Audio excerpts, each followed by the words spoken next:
Essa é uma daquelas histórias que só de contar já faz eu me sentir mal e é ainda mais difícil de ouvir. Vou contar muitos detalhes que podem ser bem pesados para algumas pessoas, então, fica a critério de vocês, tá? Fala, meu povo bonito! Eu sou a Su e sejam muito bem-vindos ao canal. Se vocês gostam de histórias bizarras, crimes reais, teoria da conspiração, curiosidades, essas coisas assim bem doida, não se esquece de inscrever aqui no canal, deixar seu like, compartilhar, manda aí pra todo mundo que gosta dessas coisas. E também aproveitem e sigam a gente nas redes sociais, eu vou deixar aqui ou aqui, não sei, algum lugar aí, mas também tá na descrição do vídeo. Segue a gente lá que é mais fácil de interagir por lá, falou? E bora pro vídeo! Bom, eu vou começar contando essa história com uma pequena introdução que vai fazer mais sentido lá pra frente do vídeo. Então vamos lá. Carol e Reggie eram dois amigos na época da escola, num colégio na Carolina do Sul, nos Estados Unidos, na década de 60. Com o tempo eles foram ficando mais próximos e acabaram se apaixonando. E aí viraram o casal 20 da escola. Passaram o colegial todo juntos e todo mundo via que eles eram apaixonados, todo mundo tinha aquela invejinha deles, sabe? Mas quando eles foram chegando ali próximo da formatura, com ideias diferentes e possibilidade de ir para uma faculdade diferente, a relação foi dando uma esfriada e eles acabaram terminando. O Red acabou entrando para a Marinha e morou em vários países durante a sua carreira, mas quando ele saiu da Marinha, ele acabou voltando para a cidade natal dele. Ele chegou até a se casar uma vez, mas não acabou dando certo ali, ele se separou. A Carol também casou 2 vezes, inclusive, mas também não deu certo e se divorciou as 2 vezes. E foi no seu segundo casamento que acabou terminando quase em tragédia. Olha essa. No dia 18 de fevereiro de 1987, a Carol já estava separada do segundo marido e estava morando com a filha dela de 10 anos chamada Rhonda. E aí alguém bateu na porta da casa dela e quando ela abriu era o ex-marido que não falou absolutamente nada, simplesmente sacou uma arma e deu 6 tiros nela. Olha só. Ele fugiu e depois a polícia encontrou o corpo dele num carro estacionado no final da rua e um tiro na cabeça. Por incrível que pareça, a Carol sobreviveu, mas ela ficou com sequelas horrorosas. Ela chegou a ficar cega de um olho, sofria dores crônicas horrorosas e passou a precisar de cuidados especiais e quem foi cuidar dela foi justamente a filha dela, Rhonda, de 10 anos. Nos próximos 8 anos ali da vida da Carol, ela começou a ter uma melhora, conseguiu ir fazendo aos poucos certas coisas e criando aquela independência dela. Mas em 1995 a vida, deu outra rasteira nela e ela começou a se sentir meio mal e resolveu ir até o médico ver o que estava acontecendo. Fez lá uma bateria de exame e acabou descobrindo que ela tinha câncer no fígado. E o que acabou causando esse câncer nela foi porque lá em 87, quando ela sofreu, aquele ataque do ex-marido, ela recebeu uma transfusão de sangue e esse sangue estava contaminado com hepatite C. Ela acabou pegando hepatite C e ela não sabia que ela estava doente, então ela ficou muitos anos, sem tratar isso. Foi aí que causou o câncer no fígado. Nessa época, inclusive, familiares da Carol começaram a lembrar que ela sempre se questionava o porquê que ela sofria tanto, o porquê que as coisas aconteciam assim com ela. Parecia que ela estava destinada a sofrer só, coitada. Mas, ela sempre foi uma mulher super positiva, guerreira e não deixava se abalar. Ela falava, eu não vou deixar isso me definir e eu vou dar a volta por cima. Foi aí que ela resolveu começar a procurar empregos, que ela conseguiria fazer com as necessidades dela ali, mas ela não desistiu e acabou achando um emprego. A Carol foi contratada para um centro de atendimento ao cliente de uma TV a cabo. E óbvio que ela ficou muito feliz porque ela começou a finalmente sentir que ela estava entrando nos eixos ali com a vida dela, estava indo para frente, agora o sofrimento tinha acabado, No ano de 2000, ela estava trabalhando ali ainda naquela empresa de TV a cabo e ela atendeu um cliente que ela reconheceu a voz na hora. E quando o cliente se identificou como Reggie Sumner, aí ela falou assim, calma aí, você é o Reggie Sumner da turma de 62 do Colégio Garrett da Carolina do Sul. E aí ele meio que sem entender falou assim, sou eu mesmo. Nessa mesma hora a Carol fala, eu sou sua ex-namorada, a gente namorou no colégio, imagina, olha a coincidência. Eles então ficaram mais de 1 hora no telefone, contando como é que tinha sido a vida de cada um, dos relacionamentos, dos filhos, de tudo que tinha acontecido nesse tempo todo, que eles estavam separados. A gente imagina que eles tinham muita coisa pra falar mesmo, porque afinal faziam 40 40 anos que eles não se viam. Foi aí que eles descobriram que, na verdade, eles nem moravam muito longe um do outro e resolveram marcar um café para se reencontrar. História de filme, né? A Rhonda, inclusive, conta que naquele dia a mãe voltou do trabalho toda serelepe, parecia uma adolescente com um crush do colégio. Ela falou que o Red era super maneiro, era bonitão, então ela tava toda felizona. Alguns dias depois eles se encontraram lá no café e a Rhonda fala que assim que ela voltou já deu pra ver na cara que ela tava apaixonada tudo de novo pro Red e não teve jeito, eles realmente se apaixonaram e 6 meses depois daquele reencontro eles se casaram. Pouco tempo depois eles resolvem vender a casa deles na Carolina do Sul e acabam se mudando pra Jacksonville, na Flórida. Essa área de Jacksonville, na verdade, é uma área bem conhecida que casais idosos acabam se aposentando e mudando pra lá. E por mais que a filha fosse sentir ali muita falta da mãe, ela tava super feliz que a Carol reencontrou, né, o amor do colégio dela e tava feliz. Então qualquer filha ia estar feliz com essa situação, né? E bem ou mal também era um alívio pra Rhonda, né? Porque ela passou grande parte ali da infância e juventude dela cuidando da mãe dela. Isso é resgate. Agora ela tinha o Red, inclusive, para ajudar com a mãe, né? Mas mesmo assim, a Carol e a Rhonda continuaram super grudadas, elas se falavam quase todo dia, aquela relação, ó, bem forte mesmo. Mas em julho de 2005, a Rhonda ligou pra Carol e ela não atendeu. No começo, ela ficou meio despreocupada, falou, não deve ter escutado, sei lá, né? Mas depois de 24 horas sem o retorno da mãe, ela começou a achar meio estranho. O Red cuidava muito bem da Carol, mas ele também não tava muito bem, assim, né? Da saúde dele. Ele sofria de diabetes e ele tinha caído e quebrado a perna. Então ela sabia que ele também não estava lá no melhor shape, né? Então ela pensou, se eles fossem sair de casa, ou no mínimo eles iam avisar ela, né? Ou iam pedir alguma ajuda para alguém ia dar aquele suporte. 2 dias se passaram e a filha da Carol, Rhonda, ficou ligando, tentando falar com eles, ligava para os 2 celulares, mas ninguém atendia. E foi aí que ela começou a se preocupar. Ela resolveu pegar 4 horas de estrada, dirigiu até Jacksonville para ver o que estava acontecendo. Quando ela chega na casa da mãe, ela percebe que o carro deles não estava ali na porta, né, na garagem. Ela então bate na porta, toca a campainha, começa a chamar a mãe, o Red, mas ninguém responde. E detalhe, as luzes ali de dentro da casa estavam todas acesas. Bem estranho, né?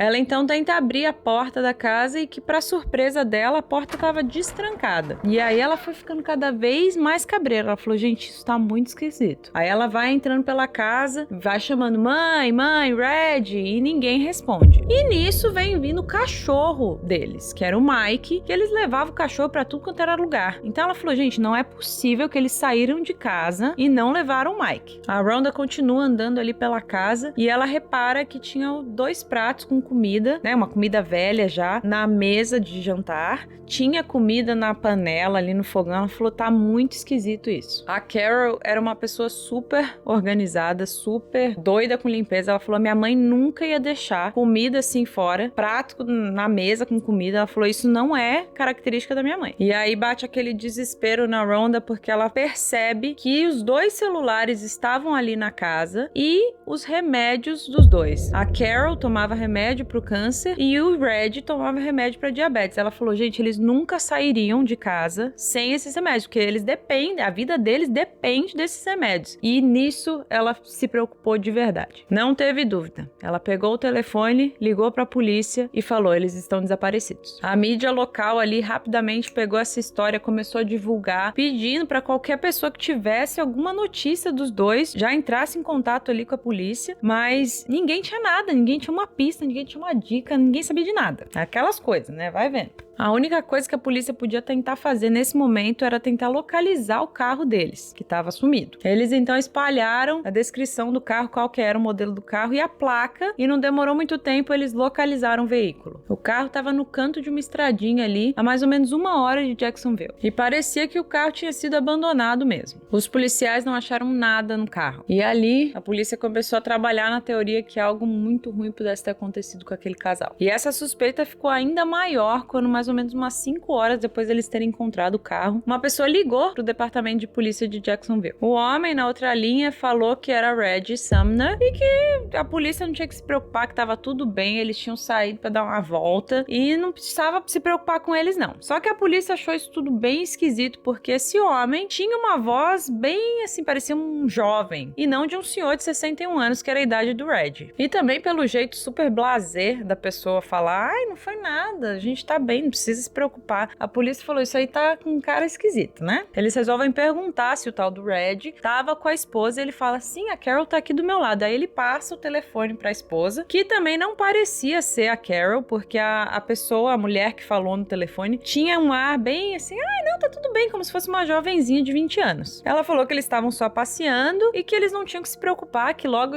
eles iam estar de volta na casa e pra parar de procurar eles. Foi aí que a polícia se convenceu que algo tinha acontecido e aqueles não eram o Reggie e a Carol. Mas pra confirmar essa teoria da polícia, eles resolvem ligar pra Rhonda e mostraram aquela gravação e falaram, o que você acha? Ela falou, não, 100% de certeza não é a minha mãe e não é o Reggie. E imediatamente a polícia abre uma investigação criminal contra aquelas duas pessoas que eles ainda não sabiam quem era, né? Não tinham identificado, mas já tava aquela vozinha no fundo da cabeça de todo mundo pensando, o pior aconteceu, né? E enquanto a polícia guardava ali os dados daquela ligação, né? Ver se eles conseguiam o número, alguma localização, eles resolvem começar a investigar os gastos do casal. Eles então veem que um dos cartões tinha feito um saque dias depois já de ter registrado o desaparecimento do Reggie e da Carol num caixa automático lá na Carolina do Sul. A polícia consegue imagem das câmeras de segurança desse caixa automático e eles veem que não é o Reggie nem a Carol, e sim um jovem de mais ou menos 20 anos. Os dados do celular que tinha ligado para a polícia falando que era o Reggie e a Carol não ajudaram muito, porque eles descobriram que estava registrado num nome falso e no endereço falso. Então, ó,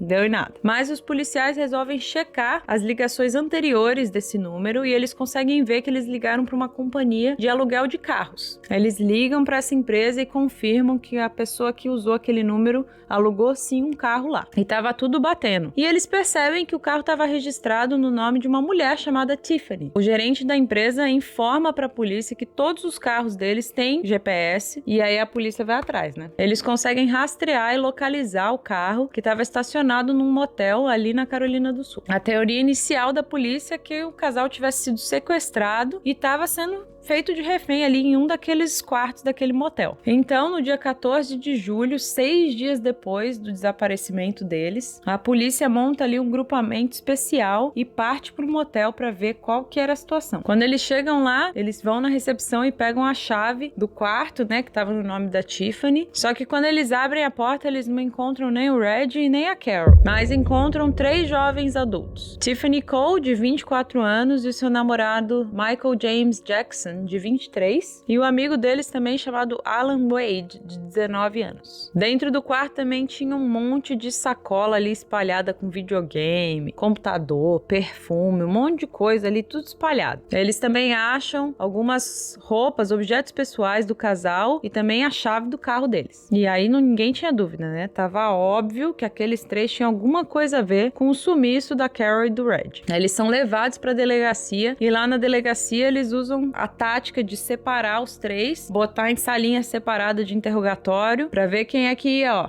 abrir a boca primeiro, né? No começo, os 3, ó, não estavam cooperando, tava todo mundo quietinho ali. Mas, ó, depois de horas e horas de interrogatório, de pressão, a Tiffany começou a abrir a boca. Ela disse que eles roubaram sim o casal, mas que eles não tinham nada a ver com o desaparecimento deles. Ela também entregou que tinha mais uma pessoa envolvida ali naquele roubo, né? E o nome dele era Bruce Nixon, de 19 anos. O Bruce não morava muito longe dali, a polícia resolveu mandar uma viatura até a casa dele e trazer ele para interrogar também. Só que ao contrário dos 3 outros que não estavam falando nada, o Bruce, ó, na mesma hora começou a caguetar todo mundo. E a história que ele contou sobre o que aconteceu com aquele casal deixou até os policiais mais experientes da delegacia assim, ó, de queixo caído e bem abalados. A história toda começa com a Tiffany, que era vizinha da Carol e do Reggie quando ela morava lá na Carolina do Sul. A Tiffany não tinha uma estrutura familiar muito boa, a família dela tinha altas brigas e o pai também era doente. Então a Carol e o Reggie resolveram meio que pegar ela assim pra cuidar, sabe? Davam super apoio.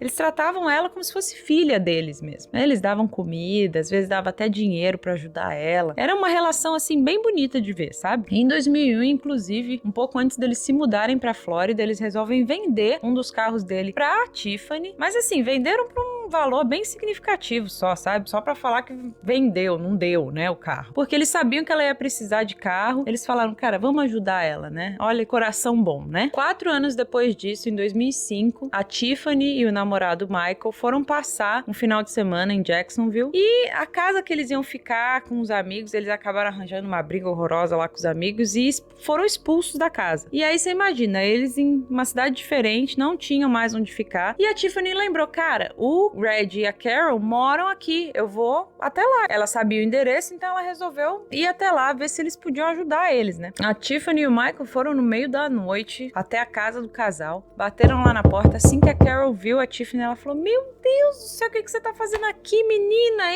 Entra, né? Já chamou pra entrar, já foi oferecendo janta. E aí a Tiffany explicou, olha, a gente veio passar o final de semana, mas infelizmente a casa que a gente ia ficar, a gente não vai poder mais. Desculpa, mas será que tem como a gente ficar aqui? E óbvio que a Carol na mesma hora falou, claro que sim, você pode ficar aqui o tempo que você quiser, você é como se fosse nossa filha, claro. Os 4 então sentam pra jantar naquele dia e a Carol ficou super feliz, começou a perguntar tudo da vida deles. E naquela conversa vai, conversa vem, a Carol acaba falando que eles venderam a casa deles ali, né, na Carolina do Sul, e que eles tinham conseguido uma pequena bolada ali com a venda da casa para poder se mudar pra Flórida e ainda sobrar uma graninha para eles. Aquele dinheiro deles ia garantir a aposentadoria e eles estavam super felizes. E nessa mesma hora, a Tiffany e o Michael se olham assim e parece que eles transmitiram pensamento, sabe? A gente vai roubar esses dois. É gente ruim mesmo, né? Pelo amor de Deus. Na manhã seguinte, a Carol foi e preparou um café da manhã maravilhoso pros dois. Só que os dois acordaram super cedo e já estavam assim, não, a gente precisa ir embora, a gente precisa pegar a estrada. E ela falou, tá bom, né? Meio que, beleza, então adorei ver vocês, beijo, tchau. E no caminho ali que eles estavam, né, voltando pra casa deles, eles já começam a bolar o plano de como que eles iam roubar aquele casal de idosos. Um mês depois, no dia 8 de julho, o Alan e o Bruce batem na porta da casa da Carol e do Reggie. Quem abriu a porta foi a Carol, que sempre muito simpática, viu os dois rapazes e falou, oi, tudo bem? O que vocês precisam? E aí os dois inventam uma mentira ali, falam, nosso carro quebrou, será que tem como a gente usar o seu telefone? E ela, claro, sempre muito solícita, falou, óbvio que pode, entra aqui, eu ajudo vocês no que for preciso. Assim que eles fecham a porta, um deles saca uma arma, que depois a polícia descobriu que era falsa, rendem a Carol, enquanto o outro começa a amarrar ela ali com silver tape. O Red, escutando toda aquela comoção, resolve ir até a sala ver o que estava acontecendo. Mas quando ele chega lá, ele é imediatamente imobilizado e começa a ser amarrado também. Logo depois que estavam os dois imobilizados ali, um deles manda uma mensagem pro Michael, que estava do lado de fora, falando que, a barra tá limpa, tá tudo feito. O Michael, então, entra na casa e aí os três começam a fazer a festa. Roubar tudo, pegar tudo que tinha de valor. E o casal de idosos estava sentado ali no sofá, bem assustado, mas meio que assim, cara, deixa eles roubarem tudo, sabe? O que é bem material a gente conquista depois de novo. O que importa é a nossa vida. Então eles ficaram quietinhos ali, bem assustados, mas esperando só eles roubarem tudo que eles queriam, né? Só que não. Depois que eles roubam toda a casa, o trio resolve que eles também iam levar a Carol e o Red.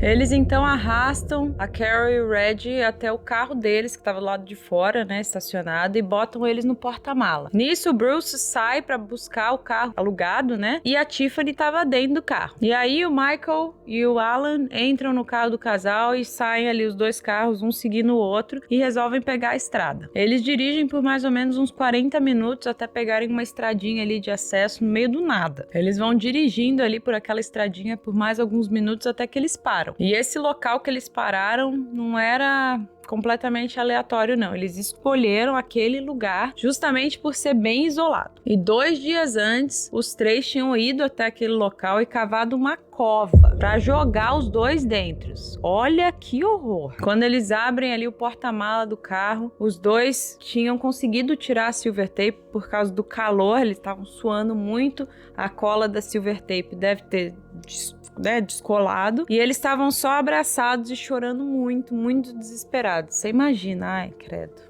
Os criminosos, então, veem que eles estão bem abatidos, bem debilitados e nem amarram eles de volta. Eles, então, tiram os 2 do carro e botam eles sentados assim no chão. E bem nessa hora que o casal percebe que eles conheciam uma daquelas pessoas e que era a Tiffany. Você imagina a decepção daquele casal. Aquela menininha que eles tanto amavam, que eles ajudaram, consideravam como se fosse filha, gente. Imagina, que coisa horrível. Fazendo todo aquele absurdo com eles. Mas eles não tiveram nem muito tempo para pensar, porque nessa hora o Michael já saiu arrastando a Carol ali, que foi toda, trupicando, sendo arrastada. Ele puxou a correntinha de ouro dela e literalmente rasgou as orelhas dela, puxando o brinco de ouro que ela tava. Assim, horroroso. E aí ele joga a Carol pra dentro da cova, assim, uma brutalidade. Nessa mesma hora ele já vem arrastando o Red também e joga ele lá pra dentro da cova. Bizarro. Lá na cova, os 2 meio que se ajeitam, a Carol meio que vai atrás do Red e só consegue abraçar ele com,